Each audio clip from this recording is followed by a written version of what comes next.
राधे राधे। प्रारब्ध क्लासेस में आपका स्वागत है। हम इस कक्षा में मध्य प्रदेश सामान्य ज्ञान पढ़ रहे हैं, basic introduction of Madhya Pradesh, जिसके मैंने आपको कितने दिनों से मध्य प्रदेश सामान्य ज्ञान पढ़ा रही हूँ। जो मध्य प्रदेश में होने वाली सभी प्रतियोगी परीक्षाएं, चाहे वो MPPSC से लेकर पटवारी हो, कांस्टेबल हो, SI हो, ग्रुप 2 सब ग्रुप 4 हो, ITI TO हो, या जो इलेक्ट्रिशियन के विद्यार्थियों की भी परीक्षा चल रही है, उन सभी को टारगेट लेकर मैं इस कक्षा में पढ़ा रही हूँ। मार्केट में बहुत सारी बुक्स अवेलेबल है, पर मैं आपको सारी बुक्स नहीं खरीदनी। मैं उन सभी बुक्स का निचोड़ आपको इस कक्षा में प्रोवाइड कर रही हूँ और मैं आपको वैसे पढ़ा रही हूँ जैसे क्वेश्चन हूबहू एग्जाम में आपके बनेंगे।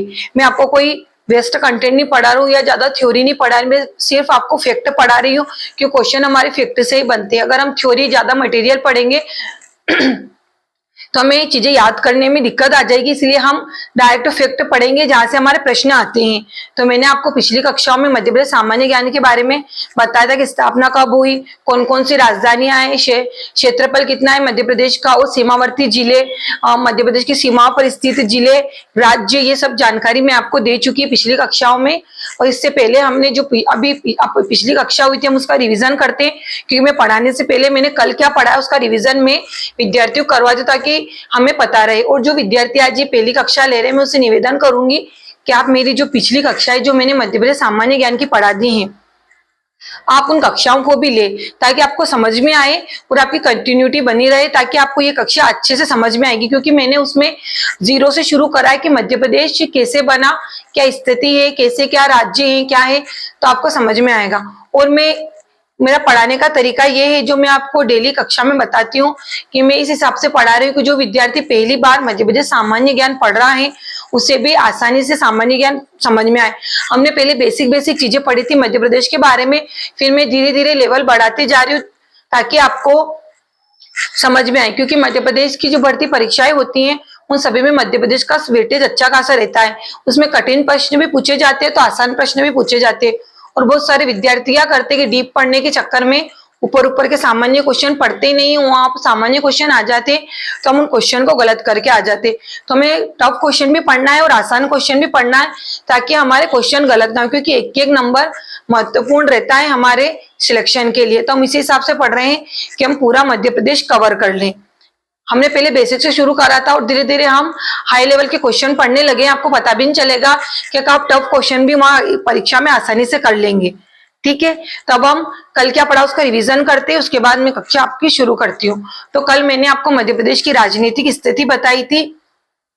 मैंने बताया था कि मध्य प्रदेश में विधानसभा विधान परिषद नहीं है और भारत के मात्र 6 राज्य हैं जिनमें विधान परिषद है और मध्य प्रदेश में विधानसभा है।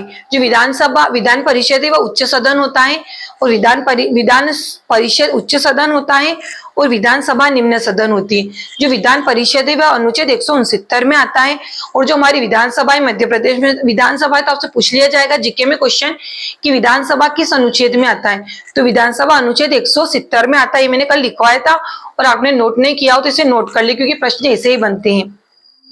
उसके बाद मैंने बताया था कि जब मध्य प्रदेश का गठन हुआ था, अविभाजित मध्य प्रदेश, यानी कि 1956 में जब मध्य प्रदेश का गठन हुआ था तब विधानसभा की मध्य प्रदेश में 320 सीटें थी और वर्तमान मध्य प्रदेश में विधानसभा की 230 सीटें हैं। उसमें 230 में भी ST SC अलग अलग कैटेगरी में डिवाइड है, मैंने आपको कल बता दिया था। उसके बाद मैंने आपको लोकसभा के बारे में बताया था कि लोकसभा निम्न सदन होता है, ये जनता का लोकप्रिय सदन होता है। और विधानसभा में जो सदस्य चुने जाते हैं, विधानसभा के सदस्यों का चुनाव जनता प्रत्यक्ष रूप से करती है, हम वोट करते हैं और उसमें जो विधायक बनता है MLA वो जनता स्वयं चुनती है और वही विधायक हमारे मुख्यमंत्री का चुनाव करते हैं। तो मुख्यमंत्री का चुनाव अप्रत्यक्ष रूप से होता है और विधायक का चुनाव प्रत्यक्ष रूप से होता है, और जो हम विधायक चुनते हैं वही हमारे मुख्यमंत्री के चुनाव में भाग लेते हैं। फिर जो लोकसभा होती है वो जनता का लोकप्रिय सदन होता है, निम्न सदन होता है, ये अनुच्छेद 81 में आता है। मैंने आपको ट्रिक बताई थी सरला याद रखने की, जो संसद होती है वह अनुच्छेद 79 में आती है, जो राज्यसभा होती है वह अनुच्छेद 80 में आती है, जो लोकसभा होती है वह अनुच्छेद 81 में आती है। हम इसे याद रख सकते हैं। तो लोकसभा अनुच्छेद 81 में आती है, ये निम्न सदन होता है, जनता का लोकप्रिय सदन होता है, और जब इसमें जो सदस्यों का चुनाव होता है जनता प्रत्यक्ष रूप से चुनाव करती है और इनके जो सदस्य चुनाव होता है वह सांसद चुने जाते हैं और यही सांसद हमारे प्रधानमंत्री का चुनाव करते हैं, क्योंकि प्रधानमंत्री का चुनाव अप्रत्यक्ष रूप से होता है। तो जो हम सांसद चुनते हैं वही जाकर हमारे लिए प्रधानमंत्री का चुनाव करते हैं। इस प्रकार जो अविभाजित मध्य प्रदेश था उसमें जो लोकसभा की जो सीटें थी वह लगभग 49 सीटें थी जब मध्य प्रदेश का गठन हुआ था तब। और वर्तमान मध्य प्रदेश में जो लोकसभा की जो मध्य प्रदेश का जब गठन, अविभाजित मध्य प्रदेश की मैंने सीटें बताई थी और विभाजित मध्य प्रदेश की भी मैंने आपको सीटें उसमें बताई है। तो जब विभाजित मध्य प्रदेश का जो गठन हुआ था तब उसमें विधानसभा की 64 सीटें थी और अभी वर्तमान में 49 सीटें वर्तमान में है उसकी। उसके बाद जब राज्यसभा का गठन हुआ था, या राज्यसभा उच्च सदन होता है, वह उसमें जो सदस्यों का जो गठन होता है वह प्रत्यक्ष रूप से होता है और 6 वर्ष के लिए संसद का सदस्यों का चुनाव होता है। विधानसभा में 5 वर्ष के लिए होता है, लोकसभा में 5 वर्ष के लिए होता है और राज्यसभा में कितने वर्ष के लिए होता है? राज्यसभा में होता है 6 वर्ष के लिए। इसमें अप्रत्यक्ष रूप से चुने जाते हैं और ये अनुच्छेद 81 में आता है। इसमें जो मध्य प्रदेश का जब गठन हुआ था उस समय इसमें 16 सीटें थी और वर्तमान में इसमें 11 सीटें हैं और मैंने इसको डिटेल से आपको पिछली वीडियो में पढ़ा है, तो आप देख लीजिए और उसके बाद आप नोट कर लीजिए। और अब हम आज जो पढ़ते हैं, आज हम क्लास शुरू करते हैं। मैं आज मध्य प्रदेश की सामान्य जानकारी देती हूँ। जो मैं पढ़ा रही हूँ ये विद्यार्थियों का सबसे बड़ा कंफ्यूजन पॉइंट होता है, क्योंकि सबसे क्षेत्रफल में सबसे अधिक जिले है, सबसे कम जिले, तो मैंने एक साथ सारे जिलों को लिख दिया गया है तो आप कंफ्यूजन नहीं होंगे। और जैसे मैंने एक ही बोर्ड पर ये पूरे जिले एक साथ लिखे, वैसे ही आपको एक ही पेज पर एक साथ ये सारे जिले लिखने ताकि हम कंफ्यूज ना हो, क्योंकि विद्यार्थी सबसे ज्यादा कंफ्यूजन इन्हीं क्वेश्चनों में होता है। और यहाँ से आपका एक प्रश्न परीक्षा में बनता है, चाहे वो एमपीपीएससी की हो या व्यापम की कोई सी भर्ती परीक्षा हो। तो हम अब शुरू करते हैं पढ़ने के लिए।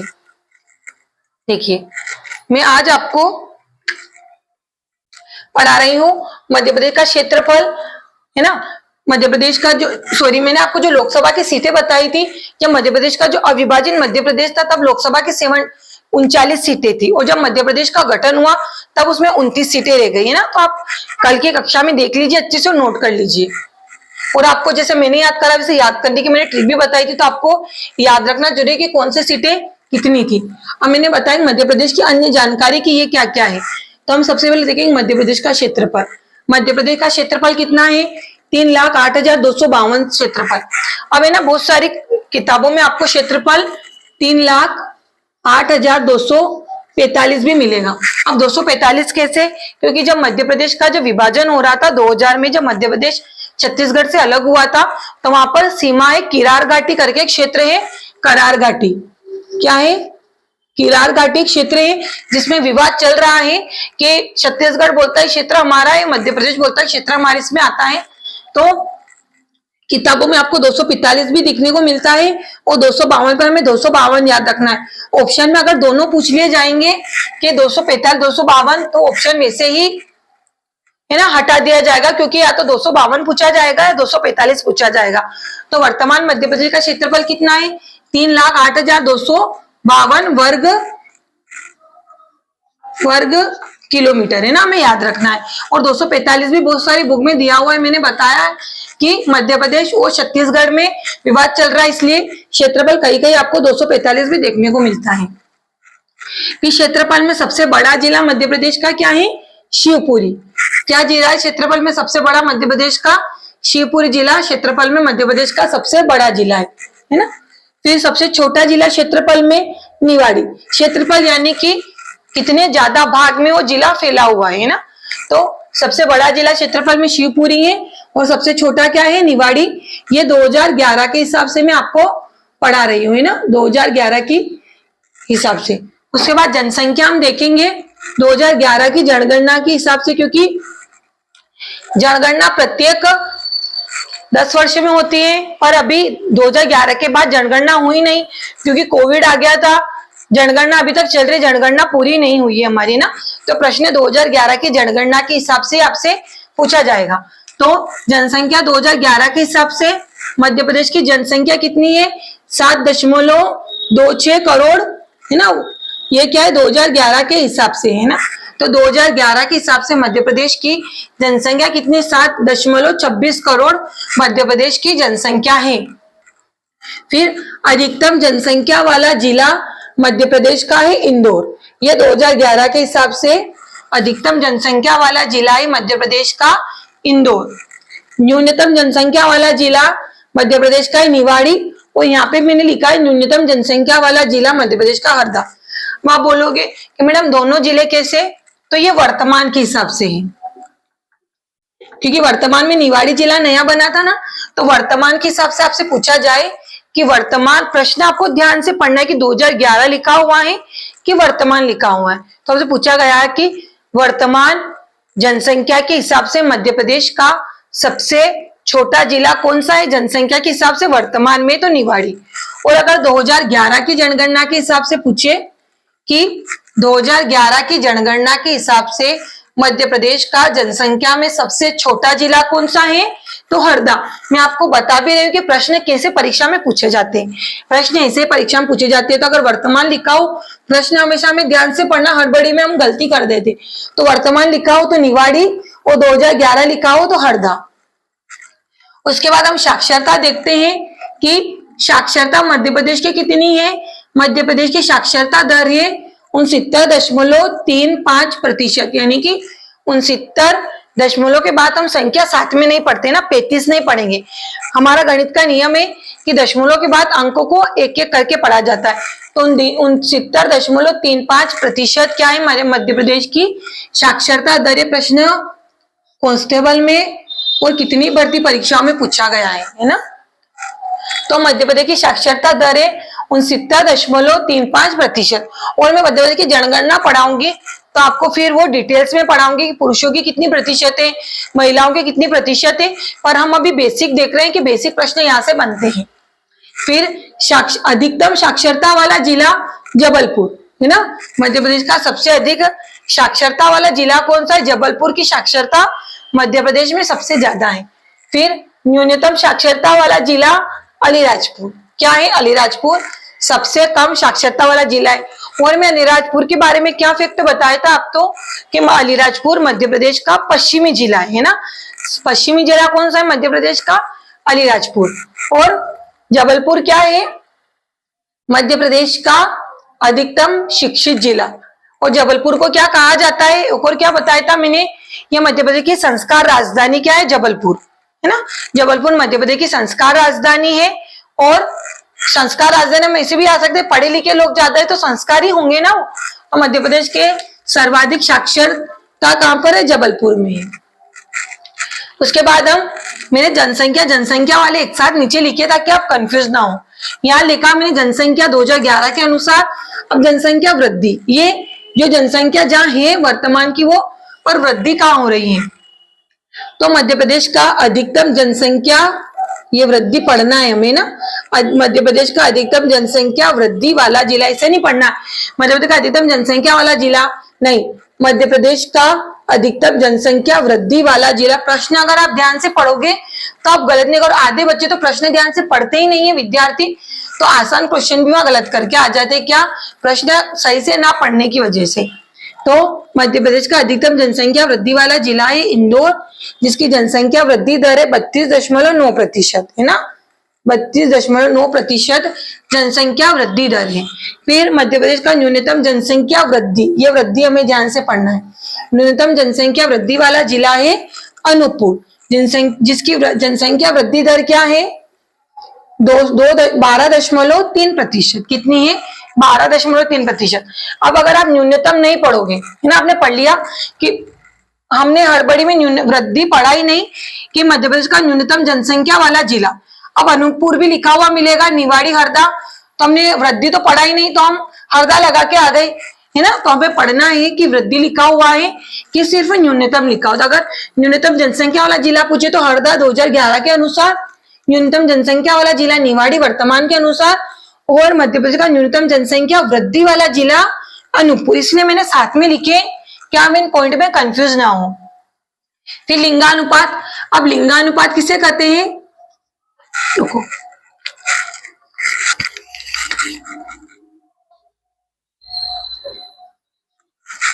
लिंगानुपात यानी कि प्रति 1000 पुरुषों पर महिलाओं की जनसंख्या उस क्षेत्रफल में कितनी है ना। जैसे प्रति 1000 पुरुष है तो उस पर हमारे मध्य प्रदेश में महिलाओं की संख्या कितनी है, 931 है ना।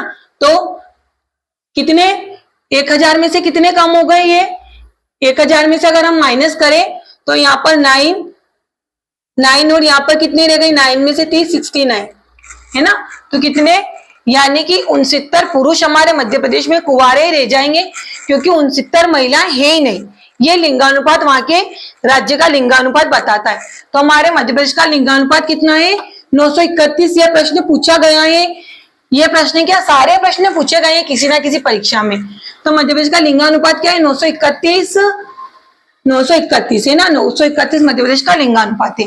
फिर अधिकतम, मध्य प्रदेश का अधिकतम लिंगानुपात वाला जिला, यानी कि किस जिले का लिंगानुपात ज्यादा है, बालाघाट का। यानी बालाघाट का लिंगानुपात प्रति 1000 पुरुषों पर है ना, प्रति 1000 पुरुषों, महिलाओं की संख्या यहाँ पर 21 है।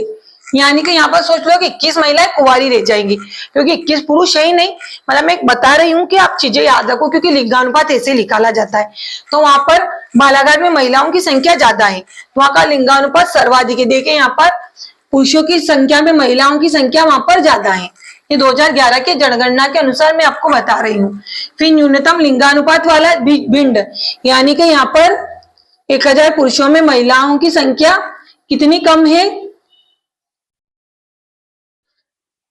ना, 63 महिला यहाँ पर कम है। तो अधिकतर लिंगानुपात वाला जिला कौन सा है, 163 है ना, 163 आएगा यहाँ पे। तो वर्तमान मध्य प्रदेश का लिंगानुपात है 931। फिर उसके बाद अधिकतम लिंगानुपात वाला जिला क्या है, बालाघाट। और न्यूनतम लिंगानुपात वाला जिला क्या है, भिंड। हमें याद रखना है कि न्यूनतम लिंगानुपात वाला जिला क्या है, भिंड। अधिकतम लिंगानुपात वाला जिला क्या है, बालाघाट। और वर्तमान में मध्य प्रदेश का वर्तमान देखो है ना, मैंने वर्तमान लिखा है, लिंगानुपात क्या है, 931। उसके बाद हम अब मध्य प्रदेश का जनघनत्व देखते हैं कि जनघनत्व, यानी जनघनत्व कैसे, कि प्रति वर्ग किलोमीटर में कितनी जनसंख्या वहां पर निवास करती है, ये जनघनत्व होता है। ये क्षेत्रफल था कि कितने क्षेत्रफल में जनसंख्या रहती है, और ये प्रति 1 किलोमीटर में कितनी जनसंख्या निवास करती है, ये हम देखेंगे। तो मध्य प्रदेश का जनघनत्व प्रति व्यक्ति वर्ग किलोमीटर, यानी कि प्रत्येक 1 किलोमीटर में कितनी जनसंख्या निवास करती है। तो मध्य प्रदेश का जनघनत्व है प्रति वर्ग किलोमीटर में 236 प्रति वर्ग किलोमीटर। ये आंकड़े मैंने इसीलिए एक साथ लिखे ताकि आप कंफ्यूजन, क्योंकि हमें ये याद करना ही है ना, ये मोस्ट आईएमपी समझ लो। आपकी आज की क्लास सबसे ज्यादा महत्वपूर्ण क्लास यही है। यहाँ से प्रश्न आपका 100%, भले कांस्टेबल हो, एसआई हो, एमपीपीएससी हो, या ये हो असिस्टेंट प्रोफेसर के एग्जाम हो, या अन्य कोई सी भी हो, पटवारी हो, सभी प्रश्न यहाँ से पूछे गए। एक प्रश्न फिक्स है यहाँ से आपके आएगा। तो मध्य प्रदेश का जनघनत्व 236 व्यक्ति वर्ग किलोमीटर। उसके बाद मध्य प्रदेश का अधिकतम जनघनत्व कितना है, भोपाल का है नहीं, भोपाल का जनघनत्व क्षेत्रफल में प्रति वर्ग किलोमीटर में आप जनसंख्या अधिक निवास करते हैं, तो भोपाल का जनघनत्व अधिकतम है ना। हमको इंदौर लगा के नहीं आना है यहाँ पे। इंदौर क्षेत्रफल में सबसे बड़ा राज्य और जनसंख्या में भी सबसे बड़ा राज्य और वृद्धि दर में भी सबसे बड़ा राज्य, पर जनघनत्व कहाँ का ज्यादा है, भोपाल का। फिर न्यूनतम जनघनत्व वाला जिला क्या है, डिंडोरी है ना। हमें ये चीजें याद रखनी है कि न्यूनतम जनघनत्व वाला जिला क्या है, डिंडोरी। इसलिए मैंने एक साथ लिखे हैं कि आपको याद रखने में आसानी हो। तो आपको भी ये चीजें सारी एक साथ ही लिखनी है ना, अलग अलग। अगर आप एक साथ लिखोगे तो आप आसानी से याद कर लोगे। और हमें याद कैसे रखना है कि हमें डेली इन चीजों को रिवीजन करेंगे तो हम आसानी से याद करेंगे। अब हम एक बार रिवीजन करते हैं ताकि आपको अच्छे से समझ में आ जाए। और आपको ऐसे ही वीडियो को पॉज करके आपको लिखना है, और आपको वीडियो को स्किप नहीं करनी है ना। बहुत सारे क्या करते हैं, आगे बढ़ा बढ़ा के लिखते हो, तो बहुत सारी चीजें मैं आपको बोल के भी बताती हूँ। तो अगर आपने स्किप करी और कोई महत्वपूर्ण पॉइंट आपका छूट गया और वही परीक्षा में आ गया, क्योंकि अधिकतर वो होता है कि जो हम छोड़ देते परीक्षा में वही पूछ लिया जाता है ना। तो हमें वीडियो को स्किप नहीं करना है और हमें वीडियो को आराम से देखना है, और जो पॉइंट में लिखा रही हूँ आपको नोट करने और अच्छे से नोट्स बनाने हैं। तो मध्य प्रदेश की अन्य जानकारी में हमने देखा कि मध्य प्रदेश का क्षेत्रफल 3,08,252 वर्ग किलोमीटर। और अगर 3,08,245 पूछा जाए तो ये भी सही है, क्योंकि किरार घाटी विवाद चल रहा है, तो कभी ये भी पूछ लिया जाता है और कभी 245 भी पूछ लिया जाता है। अगर दोनों एक साथ पूछे जाएंगे परीक्षाओं में तो आपको दोनों में से एक ऑप्शन लगा के आना है। जैसे भी हो परीक्षा में क्वेश्चन ड्रॉप कर दिया जाएगा, उसे हटा दिया जाएगा, क्योंकि वो क्वेश्चन मान्य नहीं रहेगा, क्योंकि 2 क्वेश्चन एक जैसे परीक्षा में नहीं दे सकते हैं, हम उस पर क्लेम कर देंगे। फिर क्षेत्रफल में सबसे बड़ा जिला क्या है? शिवपुरी 2011 की जनगणना के अनुसार, और सबसे छोटा जिला क्या है? निवाड़ी। उसके बाद हम साक्षरता देखें मध्य प्रदेश की, तो साक्षरता दर क्या है मध्य प्रदेश की? 69.35%। सबसे अधिक साक्षरता वाला जिला क्या है? जबलपुर। और न्यूनतम साक्षरता वाला जिला क्या है? अनूपपुर। फिर हमने देखा कि मध्य प्रदेश का 2011 की जनगणना के अनुसार मध्य प्रदेश की जनसंख्या है 7.26 करोड़ या 7.24 करोड़ है 2011 की जनगणना के अनुसार। फिर अधिकतम जनसंख्या वाला जिला क्या है? इंदौर 2011 के अनुसार। न्यूनतम जनसंख्या वाला जिला निवाड़ी, ये वर्तमान के अनुसार, क्योंकि वर्तमान में निवाड़ी जिला 2011 के बाद बना था। फिर न्यूनतम जनसंख्या वाला जिला क्या है? हरदा, ये 2011 की जनगणना के अनुसार। हमें प्रश्न पढ़ते समय ध्यान रखना है कि 2011 पूछा गया है कि वर्तमान पूछा गया है। फिर लिंगानुपात, तो वर्तमान लिंगानुपात है 931। मैंने बता दिया लिंगानुपात कैसे निकाला जाता है, 931 है। अधिकतम लिंगानुपात वाला जिला बालाघाट है। हमें इंदौर लगा के नहीं आना है ना, हमें ध्यान से पढ़ना है। इंदौर सिर्फ जनसंख्या में वृद्धि दर में ज्यादा है और क्षेत्रफल में जनसंख्या में ज्यादा है, वृद्धि दर में ज्यादा है। लिंगानुपात अधिकतम क्या है? बालाघाट का 1021 लिंगानुपात है। हमें ये भी याद रखना है, क्योंकि पूछ लिया गया कि बालाघाट का डीप में प्रश्न कंपटीशन बढ़ गया तो पूछ लिया जाएगा कि अधिकतम लिंगानुपात किस जिले का, बालाघाट का लिंगानुपात कितना है? तो 1021 इसका लिंगानुपात है। फिर न्यूनतम लिंगानुपात भिंड का है 837। उसके बाद जनसंख्या वृद्धि, तो अधिकतम जनसंख्या वृद्धि किसकी? इंदौर की, और वृद्धि दर है 32.9%। फिर न्यूनतम वृद्धि क्या है? अनूपपुर 12.3%। मैंने बता दिया कि आपको वृद्धि का ध्यान रखना है प्रश्न पढ़ते समय। जनघनत्व मध्य प्रदेश का जनघनत्व प्रति वर्ग किलोमीटर में है 236 प्रति व्यक्ति वर्ग किलोमीटर। फिर मध्य प्रदेश का अधिकतम जनघनत्व है भोपाल का, और न्यूनतम जनघनत्व किसका है? डिंडोरी का। तो मैंने आज आपको मध्य प्रदेश की बेसिक जानकारी में क्षेत्रफल, जनसंख्या वृद्धि दर और लिंगानुपात बता दिया। ये क्लास आपकी बहुत ज्यादा महत्वपूर्ण क्लास है, और जो विद्यार्थी पहली बार क्लास ले रहा है वो चैनल को सब्सक्राइब कर दे। आप वीडियो को लाइक करें, आप वीडियो को लाइक करोगे तो मुझे पता चलेगा कि आपको वीडियो अच्छी लग रही है कि नहीं। आप लाइक करोगे तो मुझे पता चलेगा आपको वीडियो अच्छी लगी। आप लाइक नहीं करोगे तो मुझे ऐसा ही लगेगा कि आपको मेरी वीडियो पसंद नहीं आ रही है। आपको वीडियो के कंटेंट पर ज्यादा ध्यान देना है, क्योंकि मैं आपको वो चीजें पढ़ा रही हूँ जो परीक्षा में पूछी जाती है। बहुत सारे लोग आपको स्मार्ट बोर्ड पे पढ़ा रहे होंगे, कोई पीडीएफ से पढ़ा रहे होगा, पर वहां से वो आपको वो क्वेश्चन नहीं बताएंगे जो परीक्षा में आएंगे, है ना। हमें कंटेंट देखना, भले आप किसी से पढ़ो, मैं ये नहीं बोल रही कि आप मुझे से ही पढ़ो, आप किसी भी सर टीचर से पढ़ो, किसी भी क्लास में पढ़ो, पर आप ध्यान रखें कि हम वही चीजें पढ़े जहां हमारे परीक्षा में प्रश्न पूछे, क्योंकि हमारे पास इतना समय नहीं है। हम फालतू की चीजें पढ़ेंगे, वहां से प्रश्न आएगा ही नहीं, तो हमारे पढ़ने का कोई महत्व नहीं है ना। तो हमें वही चीजें पढ़नी है जहां से परीक्षा में प्रश्न पूछे जाते हैं। तो आपको डेली मेरी क्लास लेनी है, आपको हमेशा पॉजिटिव रहना है। आपको दिमाग में एक ही चीज चलनी चाहिए कि जो मैं पढ़ रही हूँ वहां से प्रश्न मेरे 100% बनेंगे, है ना। आपको भरोसा रखना है अगर आप मेरी क्लास ले रहे हो तो, क्योंकि मैं आपको वही कंटेंट दूंगी जो आपकी परीक्षा में आएगा। ठीक है, आपको जैसे मैंने नोट करा वैसे ही नोट करना है, क्योंकि जो मैंने प्रश्न लिखे हैं ये किसी ना किसी प्रतियोगी परीक्षाओं में पूछे गए हैं। आपको हमेशा पॉजिटिव माइंडसेट रखना है, आपको हमेशा अच्छे कर्म करना है, माता पिता की सेवा करनी है, क्योंकि जो भी हमारे माता पिता ही है, ईश्वर का हमेशा हमको चिंतन करना है कि भगवान आपके हवाले में तैयारी कर रहा हूँ। हमारे हाथ में कर्म करना है, फल हमारे हाथ में नहीं है। अगर हम अच्छी सच्ची लगन से मेहनत करेंगे और कंटिन्यूटी पढ़ाई करेंगे तो आपका सिलेक्शन दुनिया की कोई ताकत नहीं। कहा जाता है ना कि आप किसी चीज को शिद्दत से चाहो तो पूरी कायनात उसको मिलाने की साजिश में रच जाती है। तो कायनात क्या होती है? हमारे अच्छे कर्म, है ना। हम अच्छे कर्म करेंगे, डेली मेहनत करेंगे, लोगों का मन नहीं दुखाएंगे, गाय को रोटी देंगे, पशुओं को चारा डालेंगे, पौधों को पानी डालेंगे, है ना, माता पिता की सेवा करेंगे, हमारे भाई बहनों का ध्यान रखेंगे, बड़ों का आदर करेंगे, शिक्षक का सम्मान करेंगे, तो ये हमारे अच्छे कर्म हमारी सफलता में योगदान देंगे। क्योंकि कभी कभी हम जब एक प्रश्न से रह जाते हैं ना, तो वो जो एक प्रश्न रहता है वो हमारे अच्छे कर्म आकर वो एक प्रश्न हमारा वहां जुड़ जाता है ना। तो हमें अच्छे कर्म करना है, हमें पूरी डेडिकेशन के साथ मेहनत करनी है, मेहनत में हमें कोई कमी नहीं रखनी। ठीक है, तो धन्यवाद, राधे राधे। आप वीडियो को लाइक करें, शेयर करें, सब्सक्राइब करें। ठीक है, धन्यवाद।